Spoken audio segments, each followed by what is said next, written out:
தாய் தமிழ் உறவுகளுக்கு வணக்கம். தமிழ்நாட்டில் இடைத்தேர்தல் அறிவிக்கப்பட்டது.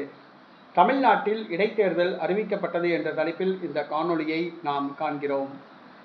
தமிழ்நாட்டில் ராஜ்யசபா இடைத்தேர்தல் அறிவிக்கப்பட்டுள்ளது. அதிமுக ராஜ்யசபா எம்பியாக இருந்த சி.வி. சண்முகம் மயிலம் தொகுதி சட்டசபை உறுப்பினராக தேர்வு செய்யப்பட்டதால் தனது ராஜ்யசபா எம்பி பதவியை ராஜினாமா செய்தார். அவர் ராஜினாமா செய்த அந்த ஒரு இடத்துக்கு தற்பொழுது தேர்தல் நடைபெற உள்ளது. அதற்கான தேதி அறிவிக்கப்பட்டுள்ளது. வருகிற ஜூன் மாதம் 18ஆம் தேதி ராஜ்யசபா இடைத்தேர்தல் நடைபெறுகிறது. தமிழ்நாட்டில் மொத்தமுள்ள 234 சட்டமன்ற உறுப்பினர்களில் யார் அதிக வாக்குகள் வாங்குகின்றாரோ அவர் எம்பியாக தேர்வு செய்யப்படுவார். ஆக தமிழக வெற்றி கழகத்தை சார்ந்த ஒருவர் எம்பியாக தேர்வு செய்யப்பட உள்ளது உறுதியாகியுள்ளது. நடிகர் ஜோசப் விஜய் அவருடைய தகப்பனார் சந்திரசேகர் என்று கூறப்படுகிறது.